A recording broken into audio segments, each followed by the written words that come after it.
have the floor, sir. Thank you. Your Excellency, President Vladimir Putin, Highnesses, Excellencies, friends. It is my honor to represent Prime Minister Narendra Modi at the BRICS outreach segment. I convey his greetings to all of you. Let me join colleagues in thanking President Vladimir Putin for the excellent arrangements and the warm hospitality. Excellencies, we face the paradox that even as forces of change have advanced, some long-standing issues have only become more complex. On the one hand, there is the steady diversification of production and consumption.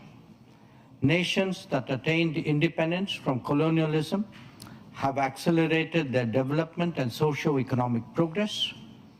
New capabilities emerged, facilitating the harnessing of more talent. This economic, political, and cultural rebalancing has now reached a point where we can contemplate real multipolarity. The BRICS itself is a statement of how profoundly the old order is changing.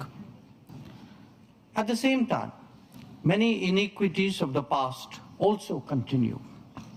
In fact, they have assumed new forms and manifestations.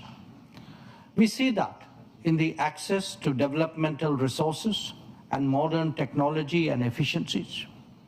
Let us also recognize that the benefits of globalization have been very uneven. Adding to all that, the COVID pandemic and multiple conflicts have aggravated the burdens borne by the global South. Concerns of health, food, and fuel security are particularly acute. The Summit of the Future underlined that the world is in real danger of falling significantly behind in realizing SDG targets.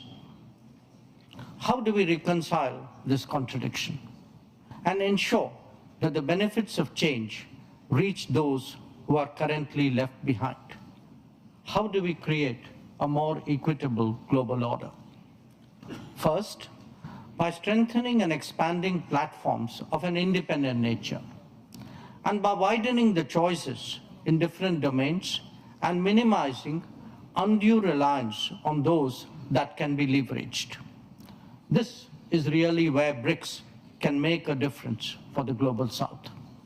Second, by reforming established institutions and mechanisms, especially the UN Security Council in the permanent and the non-permanent categories. So too, the multilateral development banks, whose working procedures are just as outdated as that of the UN. India initiated an effort during its G20 presidency, and we are glad to see that Brazil is taking it forward. Third, by democratizing the global economy through creating more production hubs. The COVID experience is a sharp reminder of the need for more resilient, redundant, and shorter supply chains. For essential needs, every region legitimately aspires to create their own production capabilities. Fourth, by correcting distortions in global infrastructure that are a legacy from the colonial era. The world urgently needs more connectivity options that enhance logistics and mitigate risks. This must be a collective endeavor for common good with utmost respect for territorial integrity and sovereignty. And fifth, by sharing experiences and new initiatives. India's digital public infrastructure, its unified payment interface, the Gati Shakti infrastructure all hold a larger relevance. The International Solar Alliance, the Coalition for Disaster Resilient Infrastructure, the Global Biofuel Alliance, Mission Life, and the International Big Cat Alliance are similarly initiatives of common interest.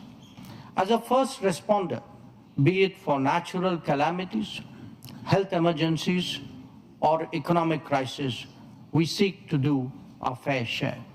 Excellencies, Addressing conflicts and tensions effectively is a particular need of the day. Prime Minister Modi has emphasized that this is not an era of war. Disputes and differences must be settled by dialogue and diplomacy. Agreements, once reached, must be scrupulously respected. International law should be adhered to without exception, and there should be zero tolerance for terrorism.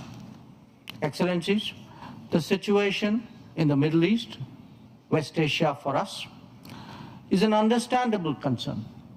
There is a widespread anxiety that the conflict would spread further in the region. Maritime trade has also been deeply affected. The human and material consequences of further escalation are truly serious. Any approach has to be fair and durable, leading to a two-state solution. Excellencies, we meet in difficult circumstances. The world must be prepared to think afresh on long-standing challenges. Our gathering is a message that we are indeed prepared to do so. I thank you for your attention. Большое спасибо. Индия демонстрирует